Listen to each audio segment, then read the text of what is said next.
penyaliban, Bang Suma. Iya, silakan. Ya, ada 3 pandangan proses penyaliban Isa Al-Masih. Kalau dalam keyakinan saudara-saudara Yahudi, penyaliban Isa Al-Masih itu dilihat salah satu tindakan yang dilakukan karena Isa Al-Masih dilihat sebagai pembawa keonaran pada saat itu dalam konteksnya, karena mereka melihat bahwa Isa Al-Masih datang untuk memberitakan hal-hal yang menentang keagamaan orang-orang Yahudi pada saat itu, sehingga mereka berusaha untuk menyalibkan. Itu yang saya tahu. Terus kalau dalam keyakinan saudara-saudara Kristen, penyaliban Isa Al-Masih itu adalah bagian karya penyelamatan Allah, penebusan dosa. Dan kalau dalam keagamaan Muslim, mudah-mudahan saya tidak salah, penyaliban Isa Al-Masih itu adalah salah satu bentuk Allah mengasihi Isa sendiri, sehingga ada seorang yang diserupakan dengan Isa Al-Masih menggantikan Isa Al-Masih, sehingga belas kasih Allah itu hadir di dalam kehidupan Isa Al-Masih dan dia diangkat secara hidup-hidup. Jadi penyaliban yang terjadi itu dalam konsep Islam adalah orang yang diserupakan, kurang lebih seperti itu. Nah, pertanyaannya ialah, dari ketiga pandangan agama ini tentang penyaliban, Bang Suma, mereka memiliki ayat atau dalil yang menguatkan bahwa ajaran mereka itu benar. Contoh kecil misalnya dalam kekristenan ada ayat-ayat yang menceritakan tentang Yesus itu disalib di kitab Injil. Nah, kalau di Islam sendiri, adakah ayat Al-Quran yang menguraikan bahwa memang Isa Al-Masih itu digantikan oleh orang yang menyerupai dia, sehingga penyaliban itu terjadi? Mendengar penjelasan Bang Suma tadi bahwa apa bedanya Al-Quran dengan hadis, dari pertanyaan saudara yang saya lupa namanya tadi yang turun itu, bahwa hadis itu memperlengkapi Al-Quran, menjelaskan Al-Quran seperti itu. Walaupun kedudukannya ya Al-Quran lebih di atas, tetapi hadis itu memperkuat apa yang ada dalam Al-Quran. Nah, itu pertanyaan saya, Bang Suma, adakah juga dalilnya atau apalah yang memang betul-betul mengatakan bahwa ada yang menggantikan Isa Al-Masih, orang yang menyerupai dia, orang yang diserupakan dengan Isa Al-Masih sehingga dia disalibkan? Itu Bang Suma. Oke, baik. Jadi yang harus dipahami di sini adalah latar belakang penyaliban. Jadi penyaliban itu bukan sesuatu yang diatur oleh Allah dan juga bukan sesuatu yang dipersiapkan oleh Allah. Enggak. Itu disebabkan karena adanya makar. Makar yang dilakukan kemudian oleh orang kafir, orang-orang Yahudi yang ingkar kepada Nabi Isa alaihissalam. Nah, kalau di dalam Al-Quran, orang yang disalib itu adalah orang yang memerangi Allah, orang yang memerangi Nabi Musa, ajaran Nabi Musa, orang yang memerangi kemudian ajaran Nabi Isa, ajaran Yesus dalam hal ini. Al-Quran surah Al-Ma'idah ayat 33. A'udzubillahi minasyaitonirrajim. Innama jazaa'ul ladina yuharibunallah wa rasulah wa yas'auna fil ard fasadan aw yuqattalu aw yusallabu. Hukuman bagi orang-orang yang memerangi Allah dan yang memerangi Rasulnya dan membuat kerusakan di bumi hanyalah dibunuh dan disalib. Nah, kemudian Nabi Isa tidak memerangi Allah. Nabi Isa juga tidak memerangi para rasul. Dalam hal ini Nabi Musa, Abraham, Daud, Salomo dan seterusnya. Itu tidak diperangi oleh Nabi Isa. Keadaan yang ada ketika Nabi Isa tidak memerangi Allah, tidak kemudian membenci ajaran pada para rasul, Lalu kemudian orang-orang Yahudi mencoba untuk menyalibnya. Kategori salib yang diperuntukkan untuk yang memerangi Allah dan memerangi Rasulnya tidak terpenuhi oleh Nabi Isa alaihissalam, maka Allah menggagalkan upaya itu. Itu dulu, latar belakangnya dulu yang harus dipahami. Bahwasanya yang disalib adalah orang yang memerangi Allah, orang yang membenci Allah, orang yang memusuhi ajaran Allah, memusuhi Rasul Allah, utusan Allah. Nabi Isa tidak membenci, tidak memerangi, tidak membuat kerusakan. Nabi Isa tidak memusuhi para rasul. Nabi Isa adalah orang yang taat. Dia adalah orang yang bertakwa kepada Tuhan. Dan justru dia datang kemudian melarang orang-orang Yahudi untuk menanggalkan ajaran Tuhan yang datang kepada Nabi Musa. Jadi Nabi Isa memenuhi syarat enggak untuk disalib? Kagak. Berarti ketika ada upaya untuk menyalib Nabi Isa, Allah Azza wa Jalla tidak mengizinkan itu terjadi. Tetapi apa yang terjadi kemudian?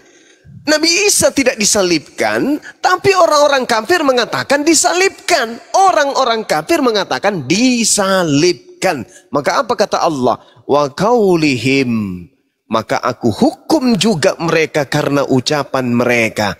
Inna qatalnal Masih Isa bin Maryam Rasulullah wa ma qatalu wa ma salabu walakin syubbiha lahum wa innal ladzina ikhtalafu fi lafi syakkim min ma lahum bihi min ilmit illa tibazan wa ma qatalu yaqina.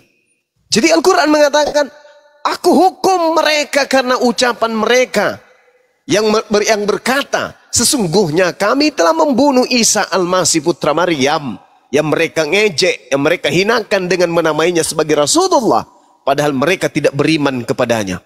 Mereka mengatakan telah membunuhnya, padahal mereka tidak membunuhnya dan tidak pula menyalibnya. Tetapi diserupakan bagi mereka orang yang dibunuh itu dengan Nabi Isa alaihissalam. Berarti ada penyaliban, ada. Cuman yang disalib ini bukan Nabi Isa, tapi orang yang diserupakan dengan Nabi Isa. Itu. Jadi penyaliban itu ada. Nah, muncul Kristen kemudian setelah penyaliban, jauh setelah penyaliban, Kristen muncul dengan mengangkat sebuah konsep bahwa kematian Yesus itu untuk dosa-dosa Kristen. Itu konsep yang dibuat-buat belakangan. Tidak ada narasi di dalam Al-Quran ataupun di kitabnya orang Yahudi. Bahkan kalau kita melihat dalam Ulangan 21 nomor 22, 23. Apabila engkau menghukum orang yang melakukan dosa yang sepadan dengan hukuman mati, lalu engkau kemudian hukum dia, jangan kau biarkan mayatnya semalam-malaman di atas tiang. Sebab orang yang dikutuk, orang yang dikutuk oleh Tuhan tidak boleh menyentuh tanah yang diwariskan kepadamu. Itu jelas itu. Berarti yang disalib ini menurut kitabnya orang Yahudi dan menurut Al-Quran adalah orang yang dikutuk oleh Tuhan. Bukan dikutuk oleh dosa-dosa. Bukan menanggung dosa-dosa. Bukan. Tetapi dikutuk karena ulahnya sendiri telah melakukan dosa. Nah, upaya-upaya yang dilakukan kemudian saya sebagai kristologi atau apologetika Islam, bagaimana di dalam Bible? Apa latar belakangnya? Ternyata betul latar belakang keinginan membunuh Isa atau Yesus adalah kecemburuan orang-orang Yahudi terhadap apa yang dicapai oleh Yesus. Itu apa? Membangkitkan, bermujizat, bernubuat, mengusir setan, menyembuhkan orang buta, menyembuhkan orang lumpuh, orang kena penyakit sampar dan seterusnya. Orang kerasukan setan disembuhkan. Membuat kemudian orang Yahudi ini takut. Takut orang Yahudi ini. Ini Yesus kalau dibiarkan bahaya. Dia bisa mempengaruhi orang. Bahkan tertulis dengan jelas di dalam kitab Lukas 23 nomor 2. Di situ mereka mulai menuduh Yesus. Mereka berkata, kami dapati Yesus ini menyesatkan menyesatkan masyarakat. Yesus menghasut orang supaya jangan membayar pajak kepada kaisar. Sebab katanya ia adalah Kristus, seorang raja. Itu kata orang-orang Yahudi. Yesus menghasut orang lain untuk jangan membayar pajak. Nah, kalau sampai orang banyak terhasut untuk tidak membayar pajak, coba Anda baca di dalam Yohanes 11. Apa yang terjadi di sana? Orang Roma akan datang merampas tempat suci kita dan merampas bangsa kita. Kalau banyak orang menjadi pengikut Yesus. Nah, supaya itu tidak terjadi, apa yang harus kita lakukan? Kata imam kepala. Maka imam kepala kemudian bernubuat. Apa katanya? Tahun ini juga aku Kayapas bernubuat bahwa Yesus harus mati demi bangsa ini. Yesus harus mati demi bangsa Israel. Karena kalau Yesus tidak mati, orang Roma akan datang merampas tempat mereka dan merampas bangsa mereka. Itu yang terjadi, yang menjadi latar belakang penyaliban terhadap Yesus. Tak ada unsur dosa, tebus dosa, bla bla bla. Itu tak ada. Tak ada sama sekali. Itu nanti muncul di meja Kristen, di mimbar gereja baru muncul konsep doktrin seperti itu. Kalau di Islam, karena mereka membenci kepada Nabi Isa alaihissalam, mereka kemudian membuat makar. Perjanjian lama jelas, yang disalib adalah orang yang dikutuk. Di Al-Quran juga demikian. Orang yang dikutuk, orang yang dimurkai, disebabkan karena mereka membenci Allah dan membenci utusan-utusan Allah. Itu jelas itu. Jadi kalau ada penyaliban, ada disalib. Betul, ada yang disalib.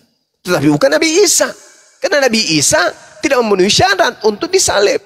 Bahkan kalau Anda lihat di dalam Matius 26, Matius 27. Gubernur pada saat itu, Gubernur Pilatus mengatakan, saya tidak menemukan kesalahan sedikit pun terhadap Yesus. Mereka menyerahkan untuk disalibkan. Ngotot mereka karena dengki. Bukan karena dosa. Bukan karena ingin menebus dosa waris. Oh, dosa kami sudah dinubuatkan akan dihapuskan oleh oknum yang bernama Yesus. Oh, kami ini ahli Taurat. Kami ini adalah orang Farisi. Kami orang terpelancar. Saya imam kepala loh. Di dalam kitab saya mengatakan orang ini harus mati demi dosa-dosa saya. Tapi tidak sama sekali. Matius 27:18, Pilatus berkata, mereka menyerahkan Yesus untuk disalibkan karena dengki. Bukan karena mau selamat dari dosa.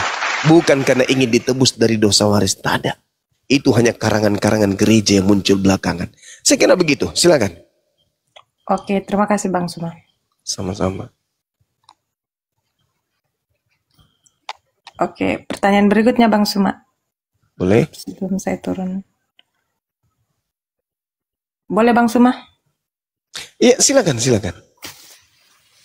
Ya, banyak teman-teman Kristen mengatakan bahwa seorang nabi itu, ini menurut pendapat mereka, seorang nabi itu tidak datang dari bangsa Arab, tetapi datang dari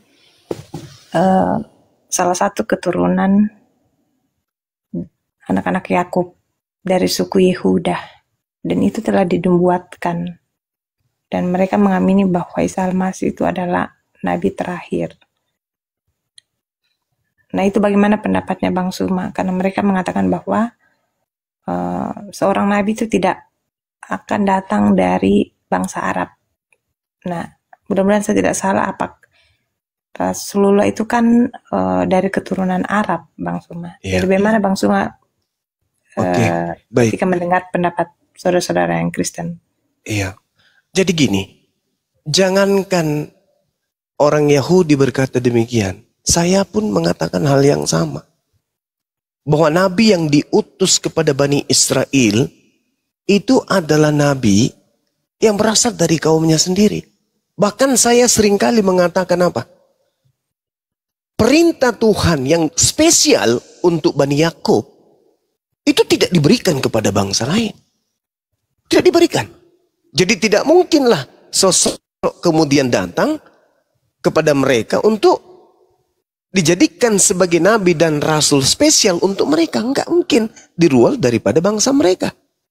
Bahkan dikatakan dalam Ulangan 33 nomor 4. Hukum Tuhan hanya berlaku kepada Bani Yakub. Mazmur 147, hukum-hukum Tuhan dan aturan-aturan Tuhan yang datang kepada Israel itu tidak diberikan kepada bangsa lain. Saya mendukung itu. Masalahnya mau sampai kapanpun Yahudi, Kristen bersatu untuk menunjukkan ada satu nabi atau ada satu Mesias atau ada satu rasul yang muncul di tengah-tengah mereka yang diutus untuk seluruh dunia, untuk seluruh bangsa, itu tidak akan pernah kita temukan. Wahai saudaraku Yahudi, ya paman, kamu pengikut ajaran Nabi Ibrahim? Ya. Pengikut Nabi Isa? Ya.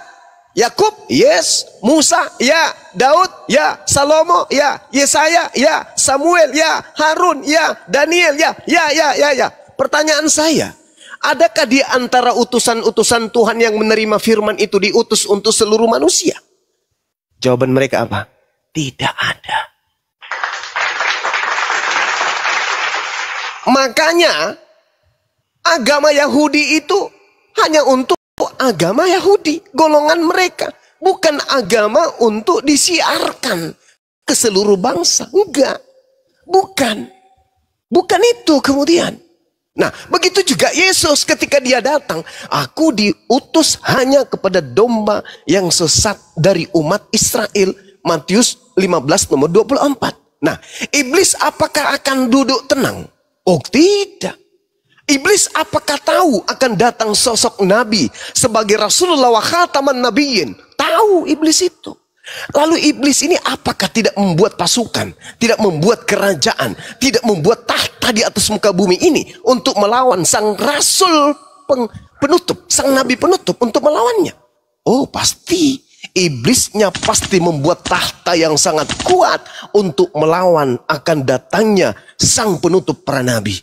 Maka dibentuklah dinul Kristen. Sederhana untuk memahami itu.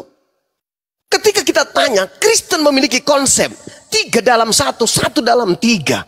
Tuhan jadi manusia, manusia jadi Tuhan, dan seterusnya. Konsep ini apakah dihasilkan dari Nabi Yahudi? Tidak. Bahkan sekedar untuk berasal dari Yesus pun kagak. Yesus mengajarkan ibadah minggu? Tidak. Yesus mengajarkan beribadah dan mengibadahi dan mentuhankan dirinya? Tidak. Yesus mengajarkan makan babi? Tidak. Yesus mengajarkan merombah hukum Taurat? Tidak. Yesus mengajarkan merasulkan Paulus? Tidak. Yesus mengajarkan mengkitabkan perjanjian baru? Kagak. Yesus mengajarkan kemudian tidak disunat? Tidak. Lalu dari mana konsep-konsep kaidah kerangka keagamaan Kristen ini berasal? Dari sang dia yang ingin bertahta di atas muka bumi untuk mempersiapkan senjata-senjata pasukan-pasukannya melawan dinul Islam. Kenapa demikian? Karena baginda Rasulullah Muhammad sallallahu alaihi wasallam sudah diterangkan di dalam kitabnya orang Yahudi, Kejadian 49 nomor 10. Tongkat kerajaan tidak akan beranjak dari Yehuda ataupun lambang pemerintahan dari antara kakinya tidak akan berpindah sampai dia yang datang berhak atasnya, yang kepadanya akan takluk bangsa-bangsa. Siapa itu? Bagaimana mungkin Yahudi bisa menaklukkan bangsa lain? Sedangkan ajaran Yahudi bukan diperuntukkan untuk bangsa lain. Yesaya 31 sampai 36. Aku akan mengadakan perjanjian baru dengan Bani Israel dan Bani Yehuda. Yaitu aku akan memasukkan hukum Taurat ke dalam batin setiap Bani Israel. Mana seruannya kemudian kepada Bani Israel? Wahai Bani Israel, ajarlah seluruh dunia untuk mempertuhankanku, untuk melakukan hukum-hukumku dalam hukum Taurat. Ada? Tak ada. 2 hari sampai kiamat, sebelum kiamat itu tidak akan pernah ditemukan. Makanya Yahudi itu tidak pernah mensiarkan agama Yahudi. Kenapa? Karena mereka tidak bisa menaklukkan bangsa-bangsa. Tak ada perintah untuk menaklukkan bangsa-bangsa. Yesus pun demikian. Tak ada perintah Yesus untuk menaklukkan bangsa-bangsa. Stop Bang Suma, kamu bohong, kamu bullshit. Kenapa bisa paman? Kamu baca Bang Suma, Matius 28, nomor 18, nomor 19, nomor 20. Tunggu dulu. Yang saya katakan tadi, iblis tidak akan tenang ketika sudah mengetahui tak lama lagi Nabi Muhammad diutus. Maka apa kata iblis? Aku harus membuat pasukan untuk melawan ajaran Nabi Muhammad yang akan datang sebentar lagi. Maka itu tadi pertanyaannya, adakah kemudian Yesus mengajarkan dirinya diutus untuk seluruh umat manusia? Tak ada. Lalu siapa yang mengatakan, kepadaku telah diberi kuasa, baik di langit maupun di bumi. Pergilah, jadi seluruh bangsa menjadi muridku. Itu siapa yang berkata demikian? Yesus? No. Itu bukan Yesus. Lalu siapa Bang Suma? Tanya Yesus. Yesus, apakah akan datang penyesat yang ngaku-ngaku namamu, yang mengaku-ngaku itu adalah dirimu? Ya, di mana tertulis? Lukas 21 nomor 8. Apa kata Yesus? Waspadalah kepada iblis yang datang kepadamu dengan memakai nama Yesus dan berkata, akulah Yesus. Waktunya sudah dekat, jangan kau percaya. Matius 24 nomor 4 nomor 5. Waspadalah kepada penyesat yang datang kepadamu dengan memakai namaku dan berkata, akulah Yesus. Dia berkata, akulah Kristus. Dan dia akan menyesatkan banyak orang. Mana banyak orang yang disesatkan itu? Islam nggak mungkin. Nabi Muhammad tidak pernah bertemu dengan oknum yang mengaku, akulah Yesus, wahai Nabi Muhammad. Pergilah ke seluruh bangsa, wahai Nabi Muhammad. Jadikanlah seluruh bangsa menjadi pengikutku, wahai Nabi Muhammad. Tidak pernah ada Kristus atau Yesus datang mengaku demikian kepada Nabi Muhammad. Sehingga kelompok Islam yang banyak ini tidak boleh dikategorikan sebagai orang banyak yang telah disesatkan. Gak boleh. Bagaimana dengan Kristen? Mohon maaf. Ada makhluk yang datang kepada Paulus. Akulah Yesus yang kau aniaya. Ada makhluk yang datang kepada Ananias. Pergilah, temukanlah Paulus. Dia akan menjadi orang pilihanku untuk memberitakan berita yang akan berikan kepadanya. Lalu dia datang pula kepada penulis di kitab di Pulau Wahyu, di Pulau Patmos, di kitab Wahyu. Akulah Yesus, keturunan Daud, tunas Daud, sang bintang timur, gilang gemilang. Pergilah, jadikanlah seluruh bangsa menjadi pengikutku. Akulah Alfa dan Omega. Pertanyaan saya, kalau di Nabi Muhammad tidak ada sosok yang datang mengaku Yesus, sayangnya di Paulus dan penulis-penulis Bible ada sosok datang mengaku menjadi Yesus. Dan orang banyak yang disesatkan itu kebetulan sekali komunitasnya bernama Kristen. Saya mau menolak ini, tapi tidak bisa. Karena Bible yang menyatakan. Bible yang mengatakan. Saya tidak ingin mengatakan bahwa iblis datang mengaku Yesus itu ada pada saudara saya Kristen. Saya tidak ingin mengatakan itu. Tetapi Al-Quran saya menceritakan tentang tipikal orang-orang kafir. Pas dengan keadaan hari ini. Dan lagi-lagi Bible pun menerangkan ciri-ciri daripada Yesus palsu itu terpenuhi oleh dia yang telah mendirikan agama Kristen. Dan iblis ingin supaya manusia itu tidak punya aturan sama sekali. Apa bukti konkretnya? Ketika Adam dicipta, hanya ada satu perintah dari Allah. Jangan kau makan buah ilmu pengetahuan. Satu perintah ini pun digugurkan oleh iblis. Dengan kata lain, iblis menginginkan kebebasan terhadap manusia agar manusia itu tidak terikat oleh hukum-hukum Tuhan. Bebas, bas ayatnya binatang. Begitu kemudian Yesus datang, Nabi Musa datang. Ini nggak boleh, ini nggak boleh, ini haram, itu haram, ini nggak boleh kau lakukan, ini perlu untuk kau tinggalkan. Iblisnya mengatakan apa? Segala sesuatunya halal bagiku. Tidak ada yang haram. Yang masuk ke mulut tidak ada yang haram. Yang keluar di jamban itulah yang menajiskan. Na'udzubillah summa na'udzubillah. Siapakah beliau ini? Yang telah mengajarkan satu konsep. Nah ini kembali kepada pesan Yesus. Waspadalah kepada Yesus palsu yang datang kepadamu dengan memakai namaku. Dan berkata akulah dia. Waktunya sudah dekat, jangan kau percaya. Bahkan lebih lengkapnya lagi uraian itu muncul di Matius 24 nomor 23, 24, 25, 26, 27. Subhanallah. Jadi saudari, saya menjelaskan berdasarkan dua data Al-Quran dan juga Bible.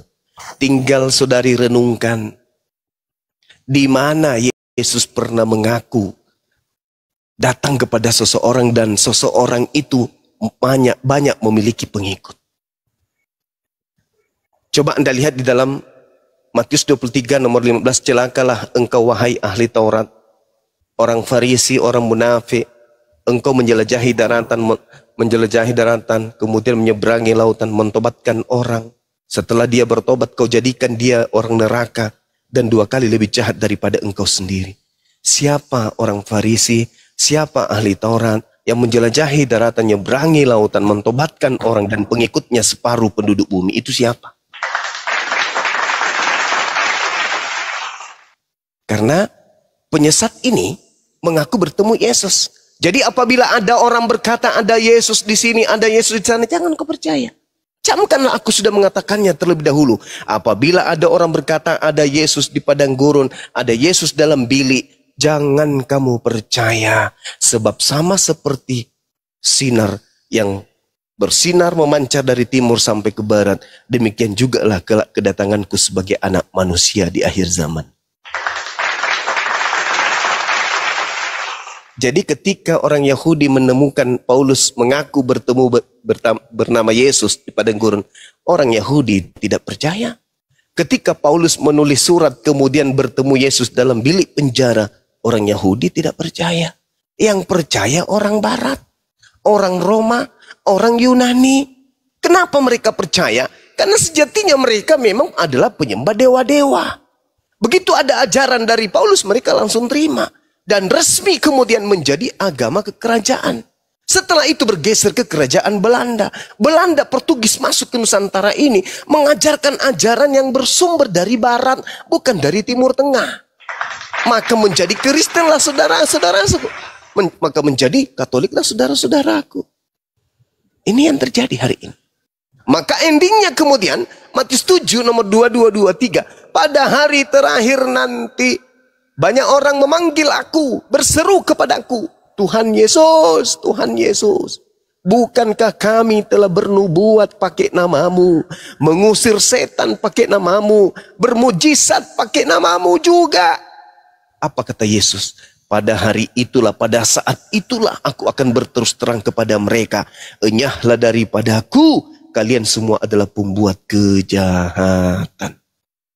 Siapa kira-kira ini? Islam? Gak mungkin. Hindu? Gak mungkin. Buddha? Gak mungkin. Satu-satunya kandidat adalah Kristen. Pertanyaannya kemudian, loh, orang ini bisa mengusir setan loh. Orang ini bisa bermujizat loh. Bahkan bernubuat pun bisa pakai nama Yesus loh. Kurang apa lagi? Jawabannya sederhana. Mereka bernubuat, mereka mengusir setan, mereka bermujizat menggunakan nama Yesus. Betul, tapi Yesus yang mereka sebut adalah Yesus yang datang kepada Paulus yang ngaku-ngaku aku. Sedangkan aku, penginjilanku sudah kutamatkan dan itu terurai dalam Yohanes 17 nomor 8. Segala firman yang engkau berikan telah aku sampaikan kepada mereka dan mereka telah menerimanya dan mereka tahu benar dan percaya bahwa engkaulah yang telah mengutus aku. Nah, segala firman berarti tak ada lagi Roma, tak ada lagi Galatia, tak ada lagi Filipi, tak ada lagi Efesus, tak ada lagi Timotius, tak ada. Kenapa? Karena segala-galanya telah aku sampaikan sebelum aku terangkat ke langit. Berarti Matius 28 itu gak ada. Karena Matius 28 itu tertulis setelah adanya orang yang keluar dari kubur ngaku-ngaku Yesus. Sedangkan orang yang keluar dari kubur pada hari ketiga, Yesus sudah memberikan simbol tanda untuk angkatan jahat. Di Matius 12 nomor 38 sampai 40. Angkatan jahat ini minta satu tanda. Dan tidak akan diberikan satu tanda. Kecuali tanda Yunus. Yaitu 3 hari 3 malam dalam perut bumi. Berarti hari ketiga keluar dari perut bumi. Itu tanda siapa? Itu tanda untuk angkatan jahat. Baca Lukas 24 nomor 9 sampai nomor 11 sampai nomor 12. Murid-murid pilihan Yesus tidak percaya kebangkitan pada hari ketiga. Baca di situ. Yang percaya kebangkitan hari ketiga hanya angkatan jahat. Dan angkatan jahatlah yang kemudian percaya ada orang keluar dari kubur lalu menjadi Tuhan. Itulah Kristen. Saya kira begitu. Mohon maaf kepanjangan. Tapi pertanyaan ini sangat luar biasa. Ketika kemudian tidak ada nabi yang diutus di luar bangsa Israel. Memang gak ada yang spesial dari bangsa luar, spesial untuk Israel nggak ada. Tapi Bangsa Israel tidak bisa dijadikan sebagai satu pondasi kuat untuk seluruh umat manusia. Nggak bisa. Nggak bisa. Maka ajaran Nabi yang datang kepada Bani Israel, Yeremia 31, nomor 31 sampai 36, itu hanya untuk Bani Israel saja. Lalu kita bagaimana? Oh, kita harus jadi Yesus. Oh, nggak bisa. Kita harus jadi Kristen. Oh, nggak bisa dong. Yang datang kepada mereka yang Kristen ini bukan Yesus. Dia adalah makhluk lain yang Yesus sudah katakan waspada.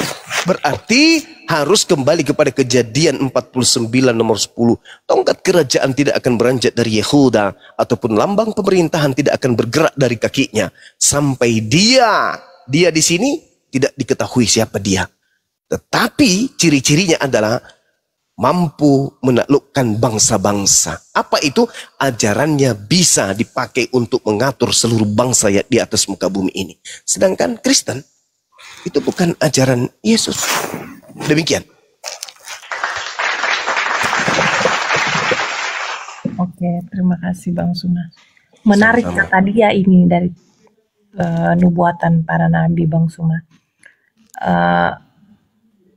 Bang Suma katakan tadi bahwa Bang Suma sepakat kalau memang tidak ada nabi yang datang di luar bangsa Israel untuk Bani Israel sendiri.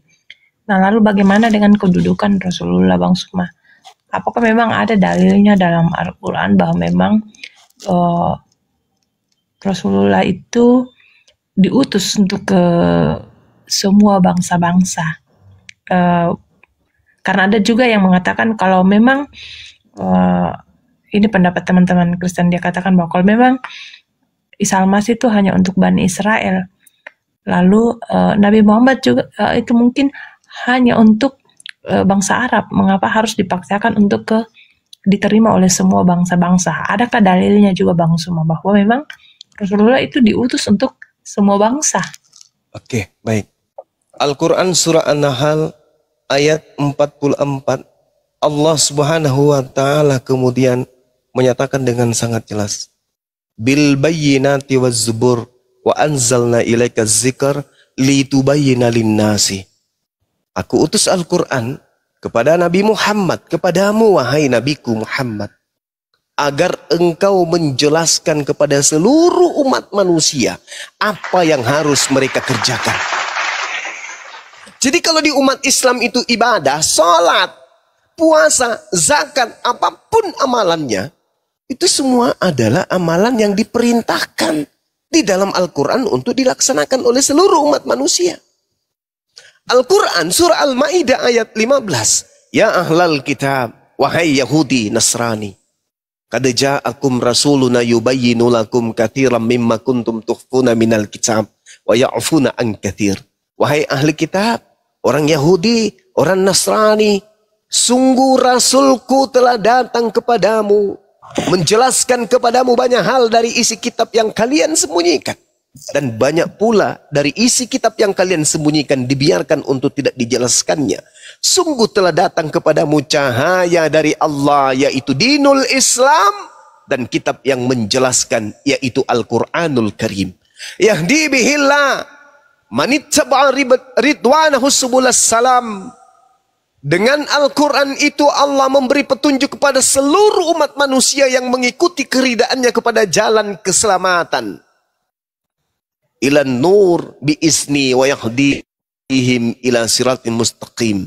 Dan dengan Al-Quran itu pula Allah mengeluarkan orang itu dari gelap gulita kepada cahaya dengan izinnya dan menunjukkannya kepada jalan yang lurus. Tuh dalil. Allah Subhanahu wa Ta'ala mengutus Nabi Muhammad untuk apa? Rahmatan lil alamin, untuk berkasih sayang kepada alam semesta. Alam semesta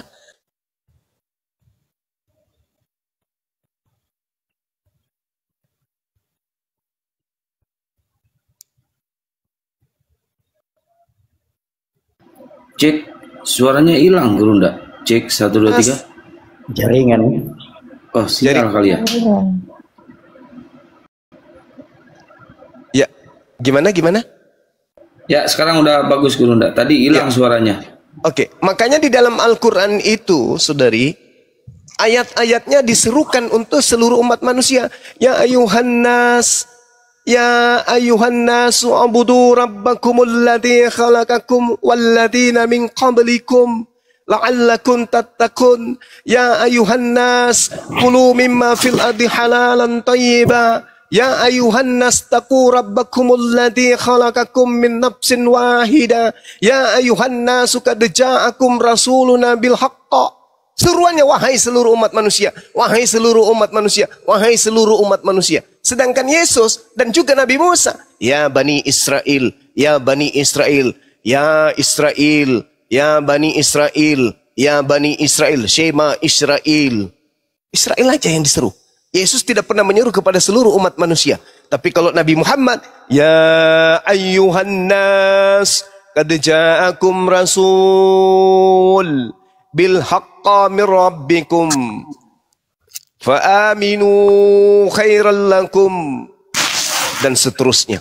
Wahai seluruh manusia, wahai seluruh manusia. Berarti siapapun yang merasa manusia itu dipanggil oleh Rasulullah. Ya ayuhan nasu qad ja'akum burhan.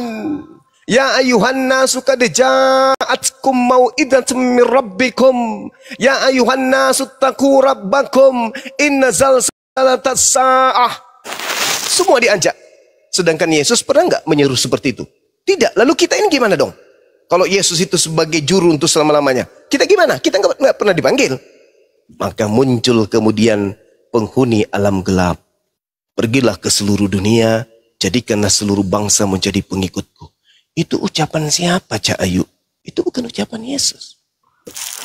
Makanya mengatakan waspadalah. Jadi Nabi Muhammad SAW itu diutus untuk kita semua. Kenapa Al-Quran itu dipertahankan bahasa aslinya sampai hari kiamat? Karena Al-Quran diperuntukkan untuk seluruh umat manusia.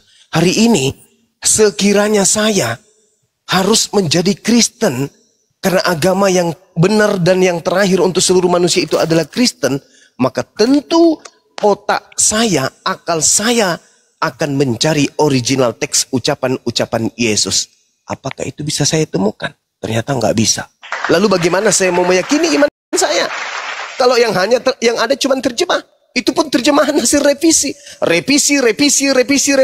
Saya cinta kepada Yesusku. Saya ingin mengetahui ucapan Yesusku. Saya ingin mendengarkan kata-kata yang keluar dari mulut Yesusku. Pingin. Aku tidak mau mendengarkan ucapan-ucapan dari mulut-mulut pendeta dan pastor dan juga penerjemah-penerjemah Bible. Aku cinta kepada Yesusku. Please tunjukkan kitabnya. Ketika dikatakan dalam Markus 1:14, Yesus kemudian ke Galilea, lalu mengajarkan Injil Kerajaan Allah. Please, pingin saya mendengar. Markus 14, pingin saya mendengarkan ucapan-ucapan Yesus yang keluar dari mulut Yesus itu yang mana? Segala firman yang engkau berikan kepadaku telah aku sampaikan kepada mereka. Mana segala firman itu? Aku tidak berkata-kata dari diriku sendiri. Apa yang kukatakan adalah apa yang diperintahkan oleh Bapa untuk kukatakan, aku sampaikan. Mana ucapan-ucapan Yesus yang tidak tercampur dengan pengarang-pengarang itu? Rindu aku. Tapi itu tidak bisa ditemukan. Kalaupun ditemukan, ternyata itu hanya untuk kaumnya Bani Israel. Lalu saya mau ke mana? Mau nebeng jadi domba. Padahal saya bukan domba. Jadinya kena serigala berbulu domba. Serigala nyamar domba.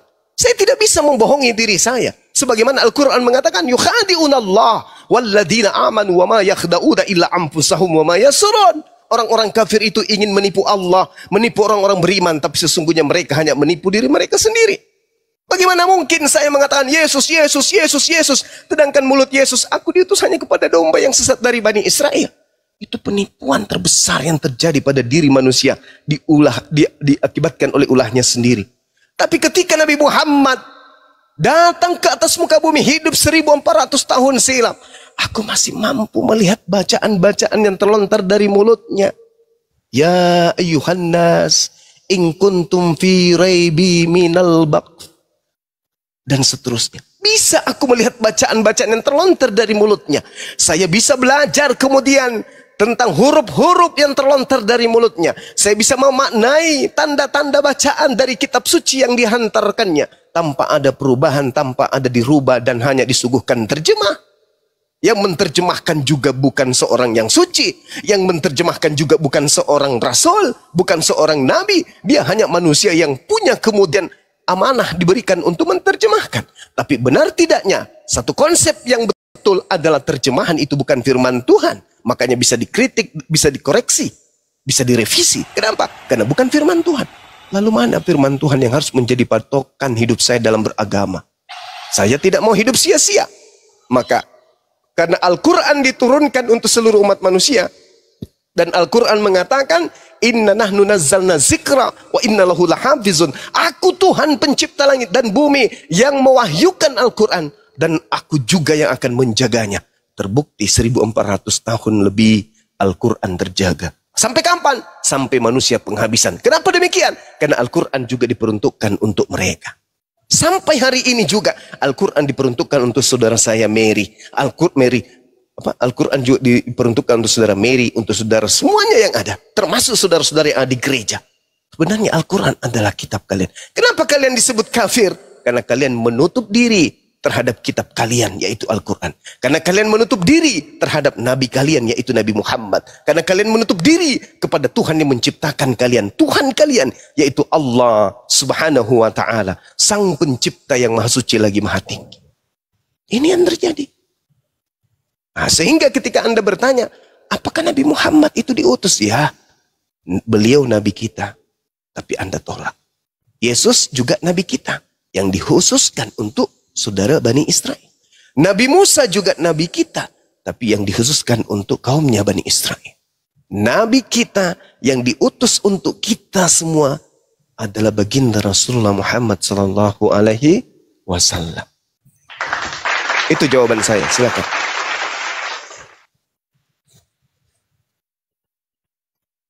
Oke Bang, terima kasih Bang. Sama-sama. Silakan teman-teman yang lain, saya cukup dulu. Berikan kesempatan kepada teman-teman yang lain yang mau bertanya. Izin dulu mungkin Guru, saya nambahin sedikit. Silakan.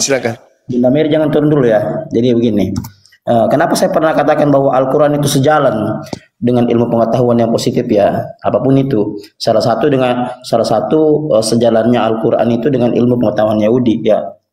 Kenapa orang-orang Yahudi itu tidak pernah mau kalau tidak ada sinagoge itu mereka tidak mau sembahyang di gereja? Karena mereka sangat meyakini bahwa gereja itulah tempat penyembahan berhala. Mereka lebih memilih masjid. Nah, tentu ini ada alasannya ya. Ada alasannya. Jadi kalau kita lihat ya, salah satu alasan yang paling fundamental orang-orang Yahudi itu tidak pernah mengakui orang yang tersalib itu adalah Mesias asli, tapi Mesias palsu. Karena memang mereka sudah menubuatkan ini ya, bahwa yang mati di atas kayu salib sebenarnya seorang nabi palsu yang mati minum racun. Kan seperti itu. Ini kan sudah kita bahas berkali-kali ya. Mungkin Bunda Mary bisa lihat ayatnya itu. Kalau mau digali ya secara epistemologi, Bunda Mary bisa lihat di Yeremia 23:15, bisa lihat di Mazmur 69 ayat 21, dan yang seperti yang dijelaskan Bang Suma tadi. Jadi begini, betul ada penyaliban, tapi siapakah yang disalib itu?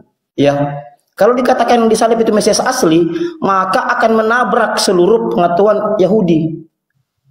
Itu. Mengapa kalau orang-orang Kristen berkhotbah di depan orang Yahudi sangat marah, bahkan ada yang diludahi, ditendang, dipukul. Kenapa seperti itu? Menurut mereka, ajaran Kristen tidak sejalan dengan ilmu pengetahuan mereka. Sementara mereka itu orang-orang cerdas, gitu. Mereka lebih memilih sembahyang di masjid, tidak ada sinagoge, karena mereka pikir ini Islam adalah satu turunan dari mereka. Kan seperti itu. Sebenarnya sudah menjawab juga pertanyaan Bunda Mary tadi ya. Kenapa ada Rasulullah itu diturunkan padahal bukan dari bangsa Arab? Nah, Bunda Mary bisa kaji ya, mulai dari Kejadian 17 ayat 20 itu. Mohon dicatat ayatnya ya. Jadi kalau Bunda Mary mengkaji ini ya, belajar menggunakan akal sehat Bunda Mary akan ketemu bahwa Rasulullah itu sebenarnya memang sudah dinubuatkan dalam kitab Yahudi. Itu. Awalnya itu dari Kejadian 17:20, turun lagi sampai Matius 21:43 itu. Kan begitu. Bahkan Yesus sendiri sebenarnya sudah menubuatkan tentang Rasulullah, tentang Islam itu sendiri. Hanya memang sistem pembelajaran ya dalam dunia kekristenan itu tidak melakukan deep learning ya, atau pendalaman pembelajaran. Kan seperti itu Bunda Mary. Iya, dari keturunan Abraham, Hagar. Iya betul sekali. Jadi Rasulullah itu memang sudah dinubuatkan, itu sudah ada dalam kitab Yahudi. Makanya mereka memilih sembahyang di masjid. Itu. Kalau mereka tidak meyakini Islam, tidak mungkin mereka milih sembahyang di masjid, Bunda Mary. Mereka sangat mengharamkan sembahyang di gereja karena mereka tahu bahwa apa yang terjadi dalam gereja itu adalah penyembahan berhala yang kami tidak perlu ikuti. Itu. Walaupun kitab kami pun diambil oleh orang-orang Kristen. Begitu bukan Bunda Mary. Jadi Bunda Mary pelajari baik-baik ayat yang tadi ya, yang saya sebutkan tadi, mulai dari Yeremia 23:15, Mazmur 69 ayat 21, silakan ya.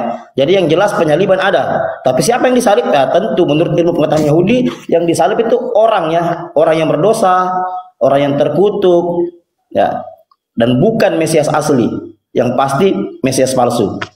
Dan kalau baca lagi oleh 19 itu ayat yang keberapa itu ya? 26 ke 27 28. Ya, bahwa Yesus itu mati bukan karena kakinya dipaku, bukan karena kakinya tangannya dipaku, tapi mati karena minum racun. Setelah dia minum anggur asam itu, maka dia katakan sudah selesai. Coba Bunda Mary itu simpan tuh ballo itu tuak ya, Toraja, kalau Toraja ballo. Coba simpan 1 bulan tuh, baru Bunda Mary minum, itu racun. Itu. Sementara Mazmur 69 ayat 21 sudah menjelaskan bahwa orang nabi palsu itu orang yang mati minum anggur asam, mati minum racun. Ini salah satu dasar Yahudi, Bunda Mary. Kan begitu. Nah, kenapa banyak mualaf? Ya tentu karena dia menggunakan rasionalismenya ya, menggunakan akal sehat itu. Kan seperti itu. Saya jelaskan tadi bahwa di ajaran Kristen itu Tuhan diturunkan serendah mungkin. Bukan lagi binatang, tapi menjadi anak binatang. Kalau kita belajar. Pertanyaan-pertanyaan ini diantarkan kepada rohaniawan di kekristenan, Bang. Jawabannya cuma satu, yaitu jangan melampaui apa yang tertulis. Makanya bingung gitu. Kalau bertanya dan mau mengkaji sesuai akal kita, karena pasti jawabannya itu, jangan melampaui apa yang tertulis. Lalu dialihkan kita kepada berbagai orang yang percaya tidak melihat. Iya, sekarang begini, sandaran kita ini manusia ya. Itu kan filosofi manusia itu manusia itu didesain untuk menentukan pilihan yang benar ya, itu filosofi manusia, bukan pilihan salah. Kan begitu. Nah, kalau Bunda mempelajari mulai dari sisi ini saja ya, Bunda akan sadar ya bahwa kognisi Bunda itu sendiri, kegiatan berpikir Bunda itu sudah melahirkan sesuatu yang memang tidak sejalan justru dengan ucapan Isa sendiri. Kan begitu. Mana pernah Isa mengajar bahwa dia Tuhan? Mana pernah Isa mengajar bahwa dia itu adalah penebus dosa? Tidak pernah. Tuh.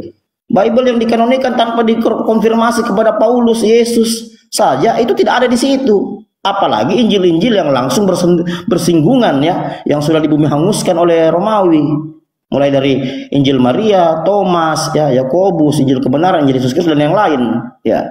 Di Bible kanonik saja yang sudah diatur oleh Roma itu tidak menjelaskan itu.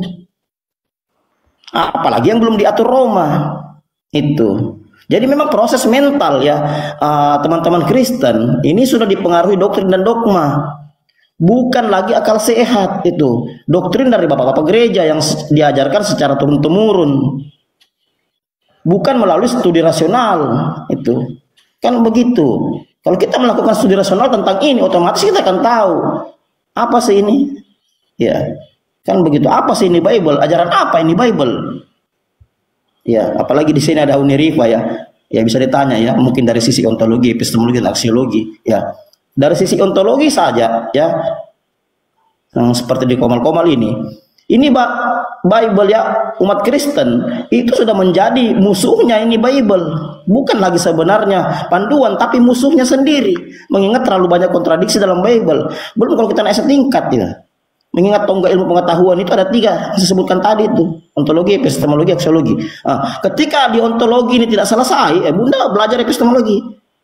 Ya, akan lebih hancur lagi di sini budaya Kristen ketika kita mengkaji secara epistemologi sumber pengetahuan itu dari mana. Kan begitu. Kalau tidak puas lagi naik lagi aksiologi. Bagaimana itu pengetahuan? Layakkah itu dipakai? Nah, ternyata lebih parah lagi, lebih hancur lagi ketika kita mengkaji secara aksiologi. Nanti Bunda Mer tanya mirip aja ya. Jadi Ketika kita mempelajari Bible, itu landasan berpikir dari doktrin dan dogma selesai.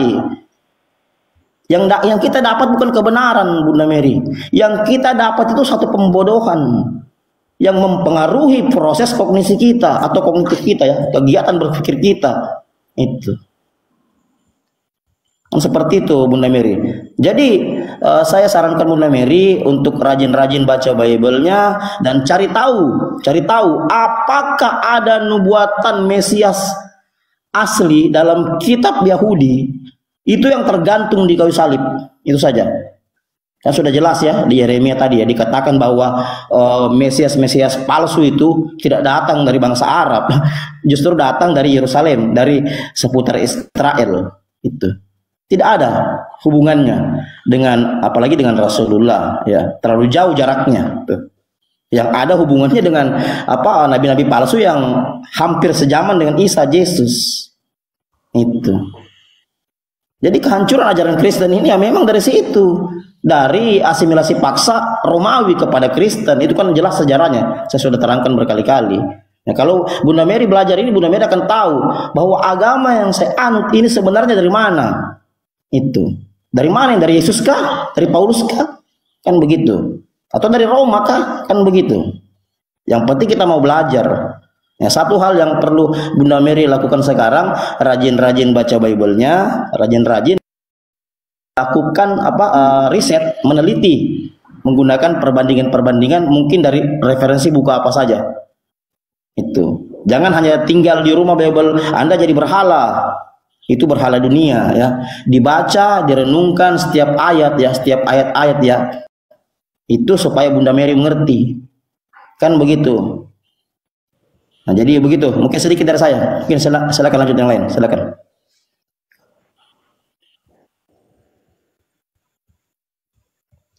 Ya, Bunda Mary silakan bertanya lagi. Mungkin ada yang masih ingin ditanyakan, silakan.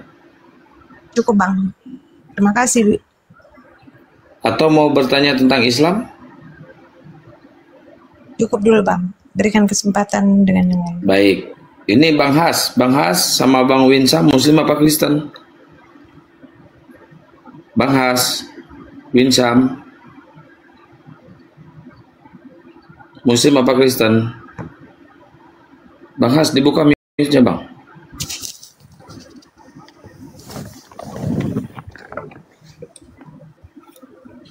Bang Winsam, Muslim apa Kristen? Oh, nggak ada suara. Mungkin Gurunda mau menambahkan? Silakan Gurunda. Suara saya masih kedengaran nggak nih? Masih, iya. Insya Allah. Jadi pada prinsipnya kemudian kehidupan kita di akhir zaman sekarang ini menghantarkan kita pada keadaan yang penuh dengan kasih dan rahmat Allah. Baik itu kepada yang Islam maupun mereka yang menuju kepada Islam. Kenapa? Orang dulu belajar itu masih terbatas. Terbatas ruang ya dalam memahami tentang konsep keagamaan. Yang mereka tahu, saya Kristen, saya di gereja. Tidak mengetahui tentang apa itu Islam, apa itu Al-Quran. Dengan cara apa saya harus belajar Islam? Dengan cara apa saya harus belajar Al-Quran? Nah, dengan adanya keadaan sekarang, saudara Kristen bisa dengan mudah belajar Islam. Memperbandingkan kemudian. Kenapa demikian? Ya karena kita orang dewasa, kita orang berpikir. Kita manusia diberi kehendak bebas oleh Allah. Jangan sampai nanti kita ditanya, kenapa kamu tidak masuk Islam? Padahal ada Islam hadir pada masa itu. Dan kamu diberi kuasa, kebebasan untuk memilih. Kenapa tidak menggunakan akal?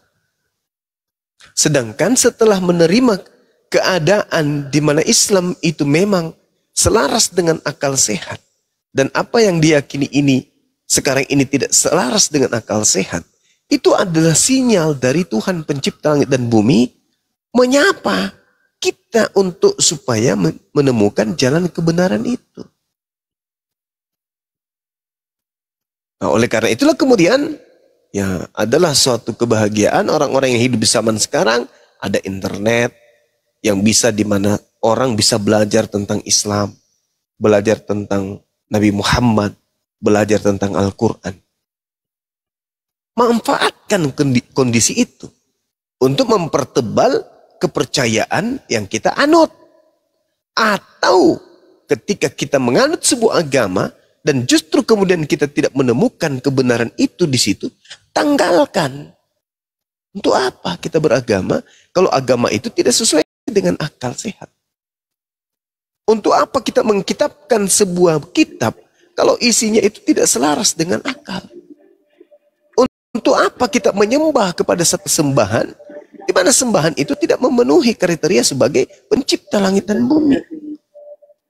Nah, untuk itulah kemudian berbahagialah saudara-saudara yang hidup di zaman sekarang. Begitu juga sebaliknya.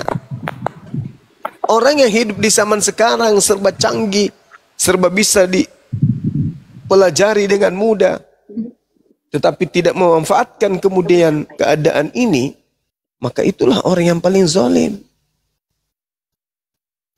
Makanya dalam Al-Quran surah As-Saff, Allah Subhanahu wa Ta'ala kemudian menjelaskan dengan sangat jelas di sana.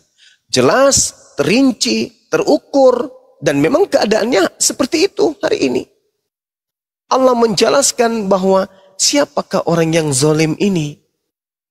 Wa man azlamu mimman iftara 'ala Allahil kadhiba wa huwa yud'a ilal Islam. Wallahu la yahdil qaumal zalimin. Siapakah yang lebih zalim daripada orang-orang yang mengada-adakan kebohongan tentang Allah, padahal dia diajak kepada agama Islam.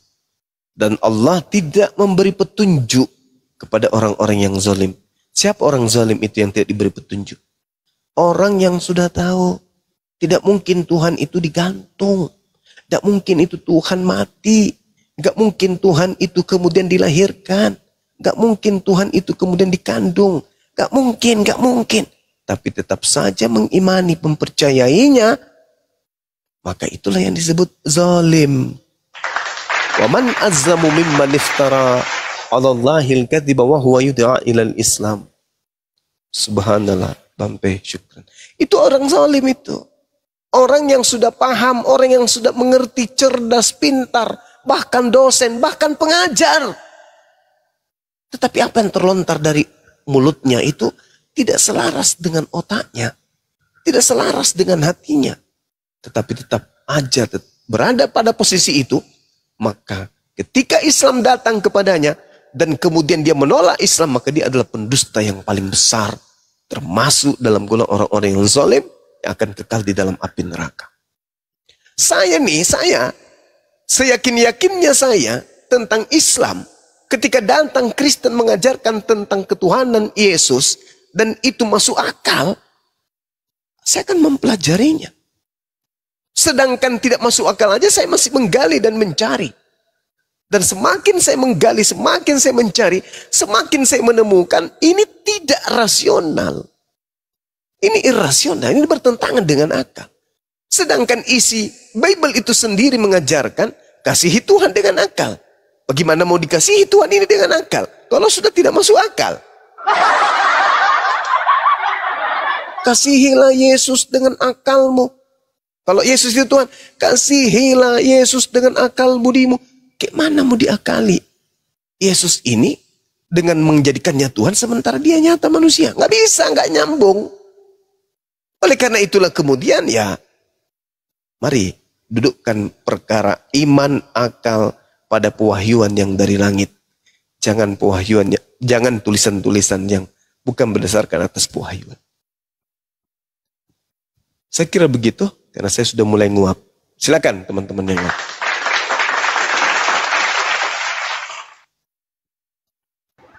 Ada Yohanes di bawah. Ya, ini ada Yohanes sama Oliver. Selamat malam, bro. Buka mute-nya. Ada yang mau bertanya, silakan. Bertanya aja dulu kali. Malam, Bang. Ya. Ya, saya mau bertanya. Ya, silakan. menurut Bunda izin ya Islam kan dikecilin agama biar Kristen nggak itu kena ini.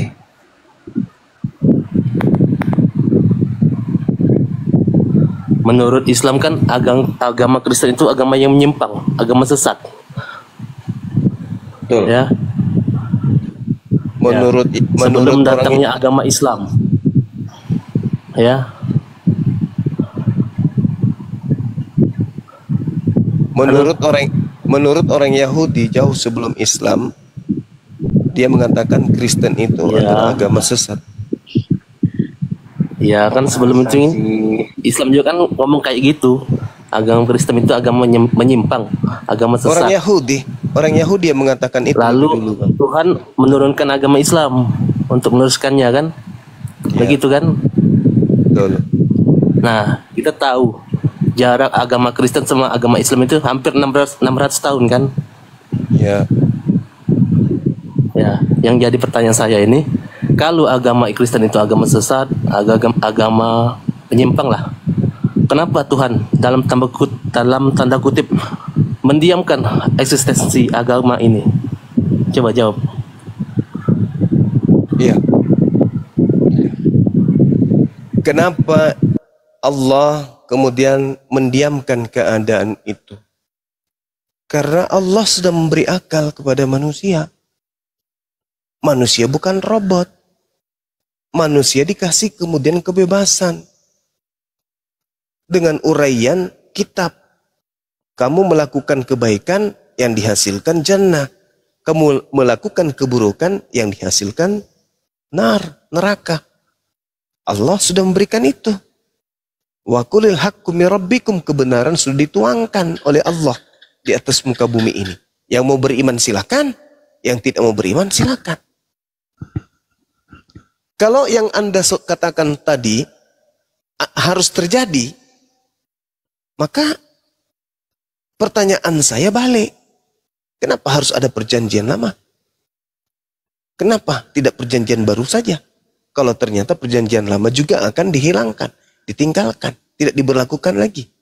Kenapa harus berubah menjadi Kristen? Kenapa nggak Yahudi saja kita semuanya? Itu pertanyaan yang sama. Artinya bahwa kita dituntut untuk menggunakan akal sehat. Untuk menjadi manusia yang sempurna, maka diberikan akal sehat. Untuk memilih mana yang benar, mana yang salah. Tuhan itu tidak seperti seorang bapak yang melihat anaknya mana nakal, mana yang ini langsung dicambuk. Enggak. Tuhan itu memberikan keluasan, memberikan kemudian wewenang, memberikan kehendak free will, bebas terhadap kita. Kitalah yang berpikir, apakah betul menyembah manusia yang kata jelmaan Tuhan itu adalah satu perintah? Mana perintahnya? Nggak ada kan? Sederhana. Kenapa Anda lakukan perintahnya tak ada? Kan begitu. Jadi terlalu tinggi kita menghayal 600 tahun setelah. Kenapa kemudian Tuhan? Nah, pertanyaannya sederhana. Ada nggak perintah Tuhan untuk menyembah anak Maria? Nggak ada kan? Ya, kenapa Anda lakukan? Oleh karena justru karena itulah kemudian Islam didatangkan. Karena sudah terlalu banyak orang yang sesat oleh iblis. Maka Islam datang untuk menyelamatkan orang-orang ini. Toh kalau Anda sudah menemukan Islam, sudah bertemu dengan ajaran Islam, tapi Anda tetap saja memilih ajaran kekufuran, ya itulah yang dikatakan oleh Yesus, 2 kali lebih jahat daripada engkau sendiri. Kenapa 2 kali lebih jahat? Orang yang zaman itu mungkin mereka kemudian menuhankan Yesus karena tak ada agama yang menyeimbangkan. Tapi ketika sudah datang Islam, masih juga menyembah Yesus, itu 2 kali lebih jahat daripada ahli Taurat.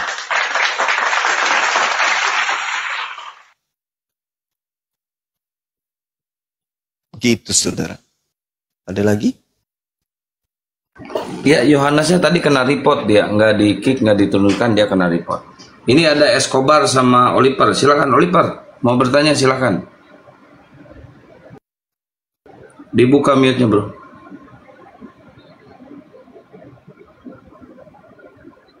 Ya, Oliver, Escobar, silakan. Atau mungkin Bunda Mary mau bertanya lagi, silakan. Izin dulu Bang Ho, saya nambahin sedikit, saya bagi-bagi ilmu pengetahuan dulu. Izin ya, boleh ya? Oke, jadi begini. Tadi ditanya kenapa Islam itu datang ya nanti di abad ke-7 ya. Saya pernah mengkaji ya, saya melakukan riset ya dari berbagai buku ya. The question-nya seperti ini. Kenapa Rasulullah itu lahir di abad ke-6? Kan begitu. Kenapa dia tidak lahir di 789? Kan begitu. Jadi saya pernah melakukan riset masalah ini. Saya mulai dari kultur budaya ya.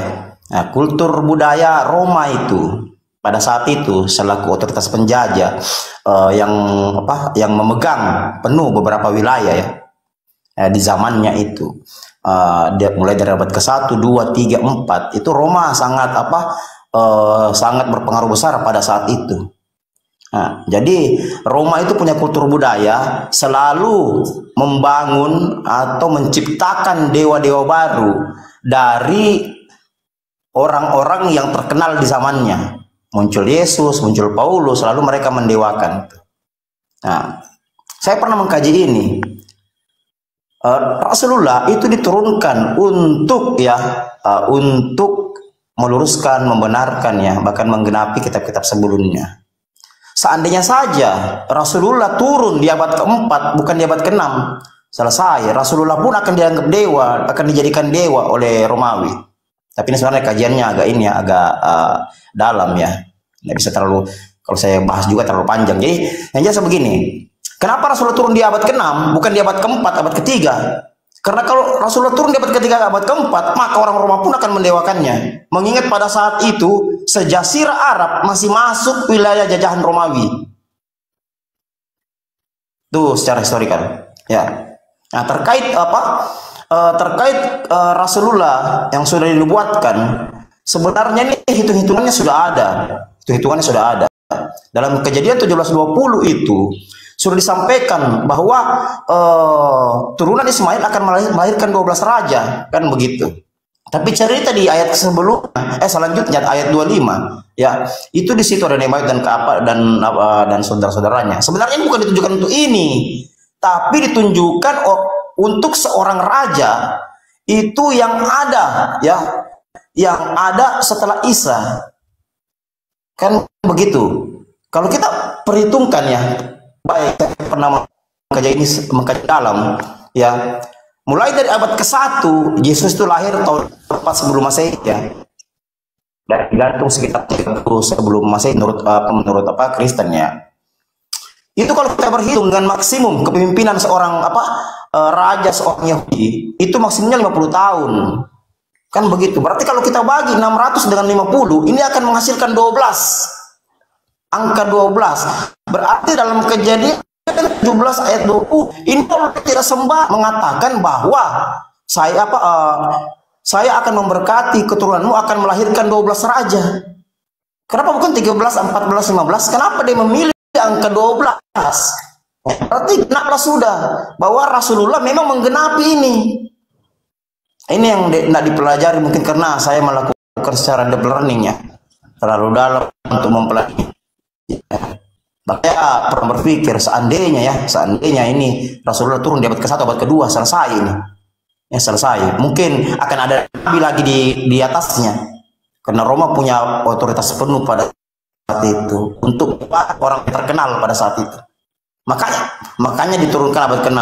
Karena abad ke-6 ya Jazirah Arab sudah tidak dikuasai lagi oleh Roma. Itu. Dulu Roma di abad ke-4 itu puncak kejayaannya. Bahkan sampai di Afrika. Kalau kita lihat ada raja Rasulullah pasti Roma.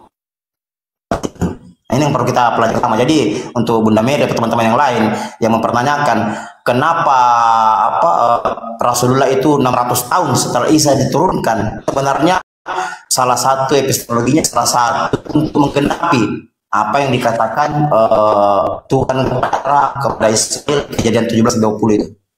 Dia katakan di situ 12 raja ya. Jadi sinyalnya itu gangguan itu merah sinyalnya Bang Goto. Mungkin sinyal Bang Goto merah itu. Putus-putus sinyalnya Bang Goto. Ke YouTube putus-putus. Oke, lanjut kalau gitu Ya, Bang. perbaiki dulu Bang Gotot. Siap. Ini Bunda Mary, silakan dilanjut. Atau Bang Escobar. Escobar Muslim apa Kristen? Escobar dibuka mute-nya.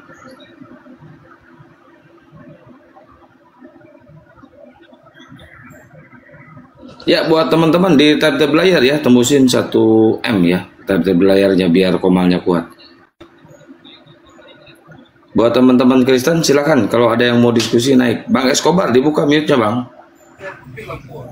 Zuma kok mengendap Aduh, itu lagi. rupanya ke Kok orang Zuma. kayak gini dinaikin, teman-teman. Nah, Riva, jangan aborsi anak kita, Riva, sayang. Nih. Riva. Kok yang kayak gini dinaikin sih? Itu habis mabuk, habis beli balok kan. Yang pakai akal aja kasih naik bos, karena kalau yang begitu-begitu percuma aja. Bikin naik kayak balok Makassar.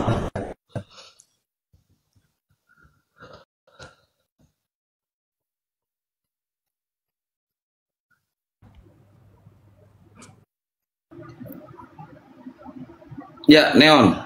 Selamat malam, Neon. Neon.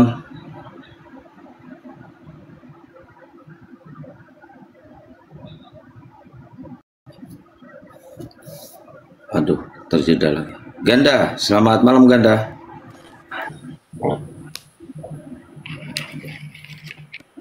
Ganda.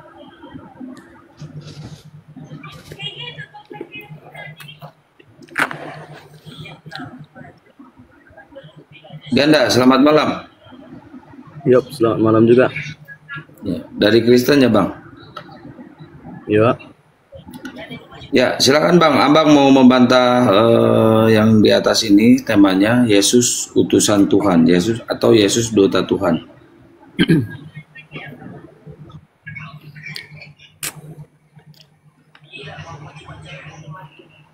Silakan Bang. Atau Abang mau ditanya?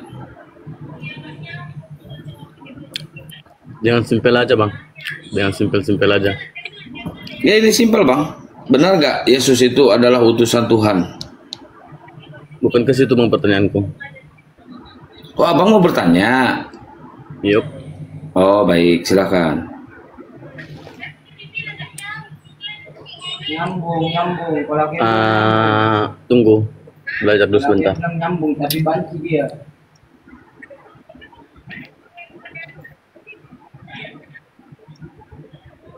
Tapi jangan kayak gitu lah, gak usah ngejek, udah, Nah Bang, bias lagi, Yup. lupakan aja.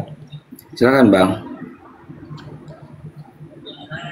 Jadi lupa aku apa yang mau kutanyakan. Tunggu bentar. Lupa. Abang lupa nggak dengan nama Tuhan Abang?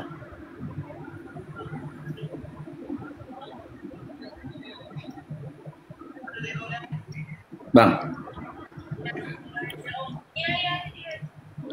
Bang Ganda. Oh, Ini ganda ini. campuran atau ganda? Ini yang mau kupertanyakan. Ini. Oh, ya. 1, 2, 3.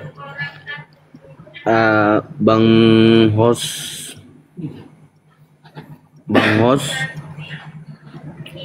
Iya bang. Halo Bang Zuma. Bang Zuma mana? Iya bang. Oke Bang Zuma. Yang mau aku pertanyakan,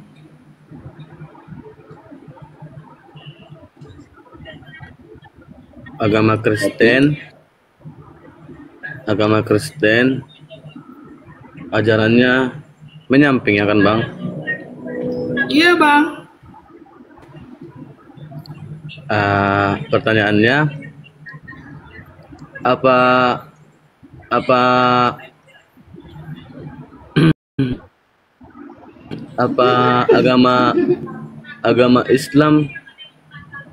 agama Islam sebagai penyelamat untuk agama Kristen gitu Bang, menurut ajarannya? Apa sih Bang pertanyaannya? Enggak, aku mau nanya gini. Kalau abang kan membela agama sendiri kan. Jadi ajarannya kami orang Abang bilang ajaran agamanya menyamping. Jadi dalam agama orang Abang sebagai agama orang Abang yang sebagai penyelamat untuk orang Kristen gitu. Bukan penyelamat untuk agama Kristen, Bang. Justru Islam ini ingin menyelamatkan kalian dari kemusyrikan, Bang. Ingin menyelamatkan kalian. Ingin kalian itu tidak tersesat. Makanya di sini Bang Juma dan semuanya ingin meluruskan kalian, ingin membawa kalian ke kebenaran.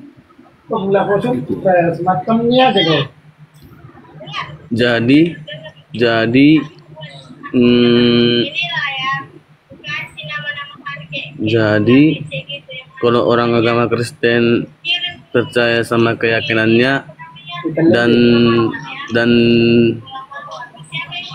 tidak mendengarkan apa yang dibilang Abang,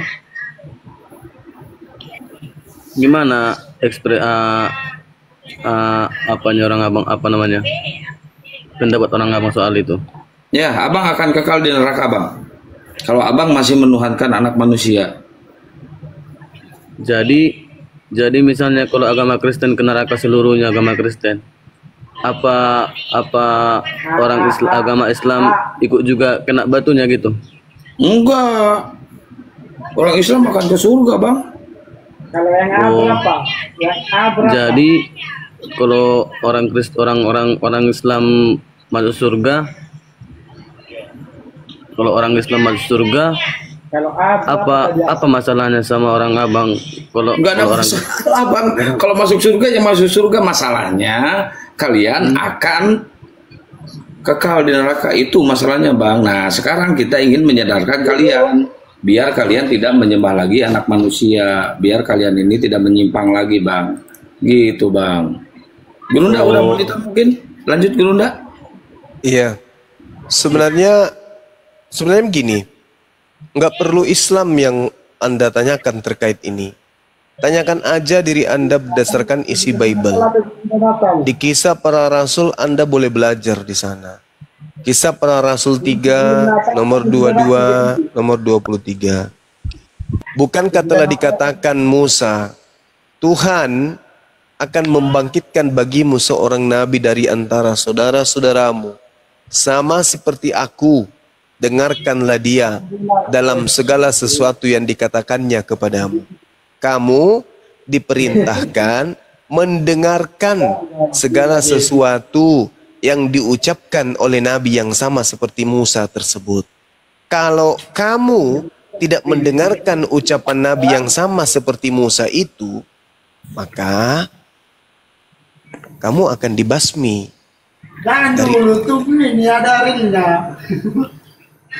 Kamu akan dibasmi dari umatmu sendiri. Artinya, ada sosok nabi yang datang, nabi itu sama seperti Nabi Musa.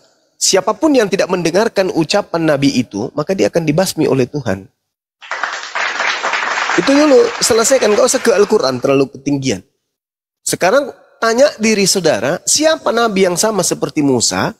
Orang yang tidak mendengarkan nabi tersebut akan dibasmi, akan diperangi, akan dibinasakan. Nabi mana yang dimaksud itu? Menurut saudara. Jadi dari dasar Bible aja dulu. Belajar pelan-pelan untuk mengetahui Bible. Apa sih maksudnya ini? Bukankah dalam kitab Tauratmu telah dikatakan bahwa Tuhan akan membangkitkan bagimu seorang nabi, bukan seorang Tuhan. Di antara saudara-saudaramu, sama seperti aku, dengarkanlah dia dalam segala sesuatu yang dikatakannya kepadamu. Dan akan terjadi bahwa semua orang yang tidak mendengarkan nabi itu akan dibinasakan dari umat kita. Nah, ini dulu. Kamu selesaikan ini dulu. Siapa nabi yang sama seperti Nabi Musa itu? Misalnya Yesus. Siapa yang tidak mendengarkan ucapan Yesus akan dibinasakan. Nah, Anda mendengarkan ucapan Yesus kagak? Mana ucapan Yesus yang Anda dengar sampai Anda menyembahnya? Sampai Anda ke gereja? Sampai Anda menjadi Kristen? Mana? Nggak ada kan? Nah, berarti Anda tidak mendengarkan perkataan Yesus. Berarti Anda akan dibinasakan, gitu loh. Jadi yang membinasakan Anda itu adalah pencipta langit dan bumi, itu yang pertama. Yang kedua, bukan setiap orang yang memanggil aku Tuhan, Tuhan akan masuk ke dalam kerajaan surga. Akan masuk ke dalam surga, melainkan mereka yang melakukan kehendak Bapa. Pada hari terakhir nanti banyak orang memanggil aku Tuhan. Bukankah kami bermujizat, bernubuat, mengusir setan pakai namamu? Pada hari itu juga aku Yesus akan berkata dan berterus terang kepada mereka, enyahlah daripadaku, kalian semua adalah pembuat kejahatan. Syukran Bang P. Nah itu Anda harus selesaikan itu dulu. Ternyata menurut Bible, Kristen itu akan masuk ke dalam neraka. Lalu apa hubungannya? Apakah umat Islam itu akan berduka? Apakah umat Islam itu akan sengsara? Apakah umat Islam itu akan rugi? Umat Islam itu adalah agama yang penganutnya terdiri dari orang-orang yang mengasihi dan menyayangi sesamanya. Hablum minallah, hablum minan nas, yang menjaga hubungannya kepada sesama manusia. Ketika Al-Quran mengatakan kalian ke neraka, dan Yesus mengatakan juga kalian ke neraka, kami datang dengan kasih sayang. Maka kami ingatkan, sebelum Anda masuk neraka, kami ingatkan, terlepas Anda itu bukan keluarga kami, terlepas Anda itu bukan saudara kami, terlepas Anda itu tidak sekeyakinan dengan kami, tapi karena kami punya kasih, ketika saudara kemudian ingin jatuh ke jurang, maka kami punya kewajiban terpanggil untuk menyelamatkan saudara. Sebisa yang kami bisa. Begitu juga ketika Anda tertulis dalam kitab saudara sendiri, dan di Al-Quran juga tertulis kalian akan ke neraka, dan masih ada upaya agar Anda itu tidak ke neraka, maka kami terpanggil untuk menyampaikan kebenaran itu, agar saudara tidak ke neraka. Wujud dari kasih sayang kami terhadap saudara. Karena agama kami adalah agama rahmatan lil alamin. Agama yang berkasih sayang, menebar kasih sayang kepada alam semesta. Itu yang pertama. Yang kedua, agama Anda sudah menorehkan Kristen itu penghuni neraka. Bible yang menceritakan itu. Kristen diusir ke neraka oleh Yesus. Kristen tidak akan pernah bisa lolos dari api neraka menurut Yesus. Di mana tertulis? Matius 23. Bagaimana engkau akan meloloskan dirimu dari api neraka? Sedangkan kau membunuh nabi-nabi, kau menyalibkan para utusan. Itu nggak mungkin bisa. Dalam Bible dituliskan seperti itu. Nah, Islam diajarkan orang-orang kafir, innal ladzina kafaru min ahlil kitabi wal musyrikina fi nari jahannam. Islam juga mengajarkan wa ikhwanuhum yamudunahum fil ghayyi tsumma la yuqsirun. Orang kafir adalah bersaudara, penolong setan untuk menyesatkan manusia. Orang-orang kafir ini adalah penolong-penolong setan agar misi setan itu berhasil, yaitu menyesatkan manusia. Kristenlah alat iblis untuk menyesatkan manusia. Wa kana kafiru ala rabbihi zahira. Dan adalah orang-orang kafir ini adalah saudara-saudaranya setan. Itu jelas. Nah, oleh karena itulah kami kemudian tidak mau ajaran Kristen ini diajarkan kepada generasi Islam. Makanya kami hadir untuk menghalau itu. Di samping kami kasih kepada kalian, di sisi lain kami juga tidak mau keturunan kami menjadi Kristen. Sedangkan agama Kristen ini diperintahkan untuk diajarkan kepada seluruh makhluk. Kami nggak mau. Bahaya. Bahaya Kristen. Kalau kita masuk Kristen bahaya. Kenapa? Dijanjikan neraka. Kami nggak mau keturunan kami masuk neraka. Maka kami menjaga itu. Makanya kami hadir. Bukan kami usil. Tidak. Tapi karena kami sayang sama Anda. Dan kami tidak mau keturunan kami masuk neraka bersama dengan Anda. Itu jawabannya. Silakan. Assalamualaikum warahmatullahi wabarakatuh semuanya. Abangku Waalaikumsalam warahmatullahi wabarakatuh. Pikian Bunda Rama Uni Rifa. Selamat malam Ganda adikku. Ya Bang Ganda, silakan Bang Ganda. Oke, abangku yang tadi siang lagi hadir aku di sini, Bang Christian Emmanuel. Halo. Selamat malam abangku. Iya Ganda, selamat malam. Silakan belajar dengan Bang Zuma. Enggak, tadi aku cuma nanyakan kayak gitu. apa kalau Islam itu yang sesat sekarang ini, jikapun mereka masuk neraka, apa terganggu sama Islam, aku bilang gitu. Jadi aku mau pengen tahu aja, mana tahu orang Kristen masuk neraka gitu kan, ajaran agama yang menyimpang gitu. Jadi orang Islam jadi ikut kena asratnya gitu.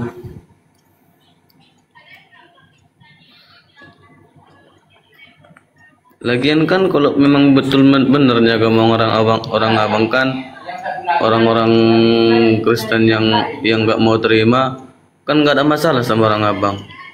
Udah bersyukurnya harusnya orang abang benar di situ, melawan orang itu biarlah tersiksa di neraka, itu aja.